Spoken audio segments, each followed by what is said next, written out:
બીજા બધા કામ છોડીને કાનાજી જો કેવા સરસ થઈ ગયા છે, એકદમ રેડી થઈ ગયા છે સમર પેલામાં. એટલા મસ્ત દેખાય છે ને કાનાજી.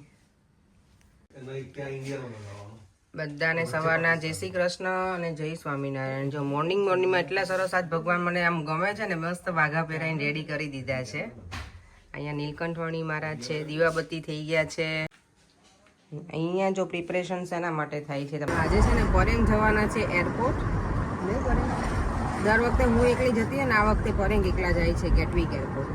ખાલી એરપોર્ટ જ જવું જોઈએ. એક ફ્રેન્ડ બિચારાને ઇન્ડિયા જાય ને મૂકવા.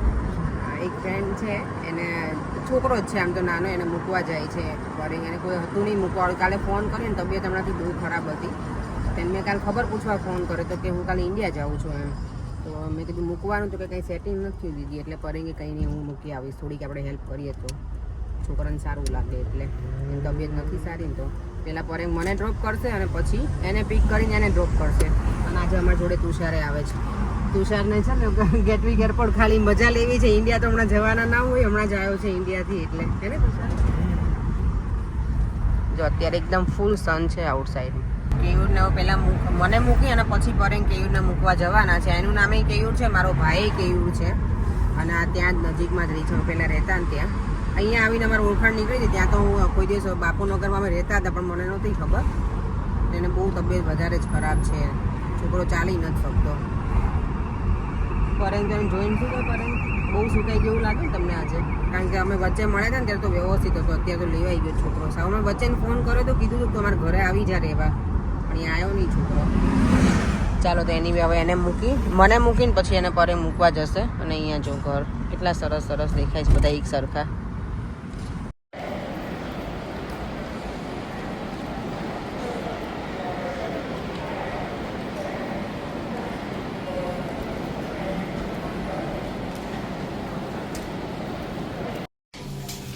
જો પહોંચી ગયા છીએ એરપોર્ટ ઉપર કેયુરને ડ્રોપ કરવા માટે.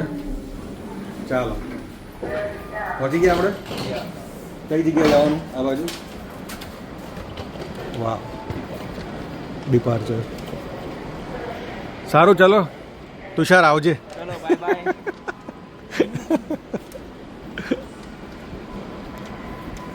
ચાલો ઘરે જવા નીકળી ગઈ છું. આજે હું થોડી વહેલા નીકળી છું કારણ કે મારા ઘરે છે મુક્તોની પધરામણી. તો મેં કીધું વહેલા પહોંચું તો બધું થોડું રેડી પણ કરી લઉં અને ઘરે જઈને ફ્રેશ થઈને થોડોક વધારે ટાઈમ લાગે. અને મને મંદિર આજે મારા ઘરે 8 વાગે પધરામણી છે, થોડું લેટ છે. અને મંદિરમાંથી મને ફોન આવે તો કે તમારા ઘરે છે અને બીજા 2-3 જણના ઘરે પણ છે, એટલે વાંધો નહીં આવે, બધાના ઘરે થઈ જશે. એટલે મારા ઘરે 8 વાગ્યાનો ટાઈમ છે. મારા જેઠાણીને કોલ કર્યો તો કે તમે આવજો એમ, પણ એમને કામ છે એટલે કે મારથી નહીં અવાય. એટલે કંઈ વાંધો નહીં, 8 વાગે આમ પણ છે એટલે ખબર ને થોડું ટાઈમનું પેલું છે. એટલે પણ હું પણ સલૂન ઉપર હતી એટલે મને થોડું વહેલા તો ફાવે એવું હતું નહીં. અને આજે મારા ઘરે મૂર્તો પધારવાના છે. મહારાજ સાથે મંદિરમાં મૂર્તિ પ્રતિષ્ઠા છે ને એનું સ્પેશિયલ ઇન્વિટેશન લઈને આવવાના છે. કેટલું નસીબ કહેવાય આપણું કે મહારાજ પોતે પધારવાના છે ઇન્વિટેશન માટે આપવા માટે. ચાલો તો બસની વેઇટ કરું છું. આઈ હોપ કે બસ છે ને ફટાફટ આજે પહોંચાડે મને, કારણ કે મારે ક્યાંય પણ જવાનું હોય ને ત્યારે ઓલવેઝ બસ તો ડિલે ના હોય પણ ટ્રાફિકને એવું બધું નડી જાય. એટલે લેટ્સ સી. હવે ચાલો બસ તો આવી ગઈ છે આપણી. ચાલો જો ઘરે આવીને હું શાવર લઈને ફ્રેશ થઈ ગઈ છું અને હમણાં જ છે ને મુક્તોની પધરામણી છે તો બધું મેં જો ઘરે રેડી કરી દીધું છે. દુપટ્ટો નાખી લઈશ, વ્હાઈટ ડ્રેસ નથી પહેર્યો. અને જો અહીંયા બધું જ રેડી કરી દીધું છે. મેં થોડું સિમ્પલ રાખ્યું છે. મહારાજને આ બાજોટ ઉપર બિરાજમાન કરશે. અહીંયા બધું ફ્લાવર ને બધું રેડી કરીને રાખ્યું છે અને પ્રસાદી છે.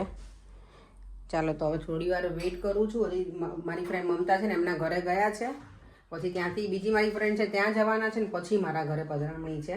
તો ત્યાં સુધીમાં હું વિચારું છું ફટાફટ ભાખરીનો લોટ બાંધી લઉં, કારણ કે નહીંતર પછી બહુ વધારે લેટ થઈ જશે. દેવાંગ કે છે મમ્મા મને ભૂખ લાગી છે એટલે. એટલે જો ફાઇનલ પ્રિપરેશન થઈ ગઈ છે આ રીતની કંઈક. અહીંયા જો મની પ્લાન્ટ હવે છે ને બધી બાજુ ગ્રો થવા લાગે છે ને, તમારી બધી લટકવા લાગી છે, શેરો ગ્રો થાય છે ને એટલે જો એકદમ આ કુમળી છે બધા પ્લાન્ટના.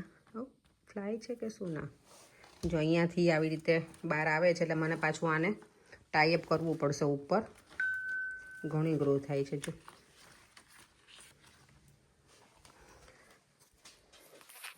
દેવમ છે ને ઉપર બેઠો છે, પરેંગ પણ નથી ઘરે, કારણ કે લેડીઝમાં જે મુકતો આવે ને ત્યારે જેન્ટ્સને ના બેસવાનું હોય, એટલે એ લોકો કોઈ જ નથી. હું એકલી જ છું આજે લેડીઝમાં. ભાભી આવ્યા હો તમે બંને થા દેરાણી જેઠાણી, પણ એ પણ નથી. કંઈ વાંધો નહીં, હું આરતી કરીશ ને મંદિરમાંથી બધા હોય ને જે એ લોકો હોય સાથે, એટલે વાંધો નથી. કારણ કે હું ફર્સ્ટ ટાઈમ મારા ઘરે પધરામણી કરાવું છું. સંતો આવી ગયા છે મારા ઘરે, પણ મુકતો ક્યારેય નથી આવે. લેડીઝમાં જે હોય ને એમને મુકતો કે તો એ ક્યારેય નથી આવે મારા ઘરે. એટલે લાસ્ટ ટાઈમ જ્યારે પધરામણી હતી ને ત્યારે પર્યંક હતા, આ વખતે હું છું. જો દેવ ભક્તોની પધરામણી હતી, દેવના નસીબમાં હતું તો જો. અને અહીંયા ભગવાનની આરતી લીધી બેટા, આરતી કરી હતી એ છે હજી. હા, અને અહીંયા મારા ઓમભાઈ. શું ઓમ? હા, ઇન્વિટેશન કાર્ડ આવ્યું છે સ્પેશિયલ. મુકતો અને મારા જ સાથે પધરામણી હતી આપણા ઘરે. કેટલું નસીબની વાત કહેવાય. મુકતો કહેતા હતા એવું કે તમારા ઘરે સામેથી કીધું કે તમારા ઘરે પધરામણી કરવી છે એવું, એટલે કે તમારા માટે તો કે નસીબની વસ્તુ. મેં તો આ સાચી વાત છે. જો પ્રસાદ છે અને આમાં છે ઇન્વિટેશન કાર્ડ. તો યસ, મારા કોઈ પણ જે હોય, મીન્સ કે જે બધા પૂછતા હોય છે મને વ્લોગમાં કે કઈ જગ્યાએ છે, તો જો આ એડ્રેસ છે આખું. મૂર્તિ પ્રતિષ્ઠા મંદિર આપણે લંડનમાં છે, 25, 26 અને 27, અને એનું ફૂલ એડ્રેસ છે અહીંયા. જો તમે નોટ ડાઉન કરી લેજો, કોઈને પણ અહીંયા દૂરથી રહેતા હોય ને તો આ એકદમ ઇઝી વે છે. અહીંયા પોસ્ટકોડ નાખીને અને મંદિર તો વાવ કેટલું સરસ બની ગયું છે. દેવ જો આટલું સરસ બની ગયું બેટા. હમણાં અમે 2 વીકથી ગયા નથી એટલે. મને વિડીયોમાં કોઈ કમેન્ટ કરી છે, નામ તો મને નથી ખબર, આઈડી કંઈક અલગ જ છે, કે દેવમને બ્રેકફાસ્ટ કરતી વખતે કે તમે એને ફોર્સ ના કરો બુક રીડ કરવા માટે. દેવ હું તને ફોર્સ કરું છું બુક રીડ કરવા માટે કે તું તારી જાતે કરીશ બેટા?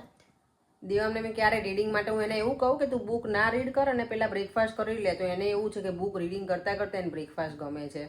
હું એને નથી કહેતી, દેવમને ફોર્સ નથી કરતી. અને યસ, બીજું બધું હું શીખવાડું છું ભગવાનનું, એમાં હું એને ફોર્સ નથી કરતી. એની જાતે એમાં પણ એને ઇન્ટરેસ્ટ છે. એને દેવામ તું જ કે બેટા તને મમ્મા ફોર્સ કરે છે એ બધામાં મારા દીકરાને? યસ, હું એને ફોર્સ કરું ખાલી ભણવા માટે, જ્યારે એનું હોમવર્ક ને બાકી હોય ને એના માટે. પણ બાકી હું એને ભગવાનનું કે પછી બુક રીડિંગમાં ને એમાં મેં ક્યારેય એને ફોર્સ નથી કર્યો, એની જાતે જ કરે છે. રાઈટ દેવમ? આજે આપણા ઘરે મુકતો આવ્યા હતા અને એ કહીને ગયા છે કે તમારે એવરી ડે થોડો ટાઈમ 5 મિનિટ કે 10 મિનિટ રોજ સત્સંગ કરો, એટલે સ્વામીશ્રીનું પેલું સાંભળવાનું કથા. તમારે જમતા હોય કે કામ કરતા હોય ત્યારે તમારે સાંભળી લેવાની. એટલું કે તમે કામ કરતાં કરતાં સાંભળવાનું, પછી ધીમે ધીમે તમે વધારે સાંભળતા. બીજું અમે ચેષ્ટા બધું સાંભળીએ, કથા આપણે ક્યારેક ક્યારેક સાંભળીએ છીએ ને સ્વામીશ્રીની.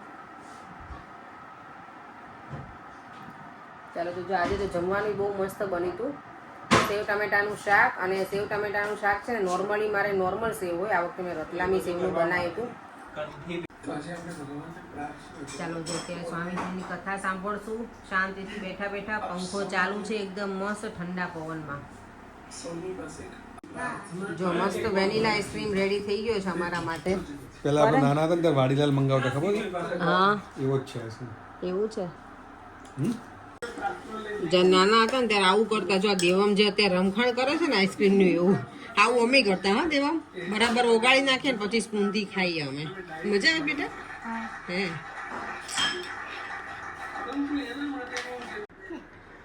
જો ઇન્વિટેશન કાર્ડ છે ને પરેંક કે આખું બતાવતું.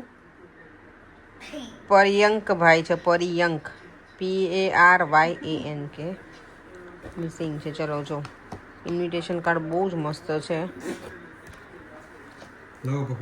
થેન્ક યુ, આટલી ખબર પડી. ચાલો, જો મૂર્તિ પ્રતિષ્ઠા સેરેમની. વાવ, કેટલી સરસ ભગવાનની પ્રતિમા છે.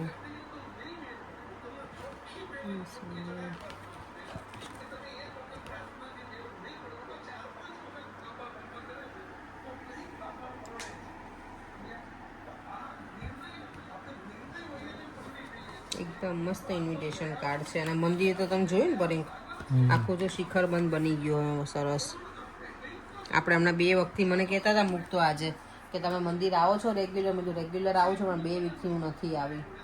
તો કાલે આવવાના છે ને, તો કાલે નથી આવવાનું. કાલે ગુરુ પૂર્ણિમા હતી ને તો એનું છે આખું કાલે ફંક્શન પરેંક કે મંદિરમાં.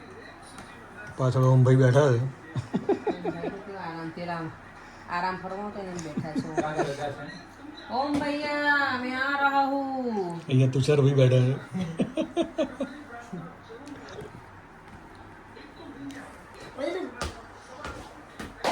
ચેષ્ટા સાંભળી લીધી અને હવે વિડીયોનો એન્ડ કરી જઈએ. ભગવાનને પોઢાડી દીધા અને હવે અમે પણ પોઢી જઈશું. ફરીથી મળીશું કાલે નવા વિડીયો સાથે. અહીંયા બેકગ્રાઉન્ડમાં તો અમારે ચાલુ જ રહેશે હમણાં. એ લોકોને ખબર હોય કે હું વિડીયો શૂટ કરું છું ને તો એ બેકગ્રાઉન્ડમાં મ્યુઝિક ચાલુ છે. હે પરેંગ, એવું કેમ? પરેંગ છે ને અત્યારે દેવમના એના શું કહેવાય ગ્લાસીસ ક્લીન કરે છે. દેવમ ગ્લાસીસ પહેરે ખરો પણ ક્લીન ઓછા કરે અમારે. અમે છોકરાઓનું એવું જોઈને રમતમાં જીવ હોય ને એટલે. પરેંગ આજે કોઈની એવી કોમેન્ટ હતી કે તમે દેવમને કેમ એટલો બધો ફોર્સ કરો છો કે બ્રેકફાસ્ટ કરતાં કરતાં કે રીડિંગ કરાવો. મેં તો હું ક્યાં કહું છું રીડિંગ કરવાની, એના શોખ એટલો જ રીડિંગ છે રીડ કરવાનો. દેવમને બહુ શોખ છે. અમે તો ના જ પાડી કે રીડિંગ નથી કરવાનું એવું. ચલો વિડીયોને એન્ડ કરી દઈએ. ફરીથી મળીશું કાંઈ નવા વિડીયો સાથે. બાય બાય, જય શ્રી કૃષ્ણ, જય સ્વામિનારાયણ. જો વિડીયો ગમ્યો હોય તો લાઈક, શેર અને મારી યુટ્યુબ ચેનલને સબસ્ક્રાઈબ કરવાનું ના ભૂલતા. બાય.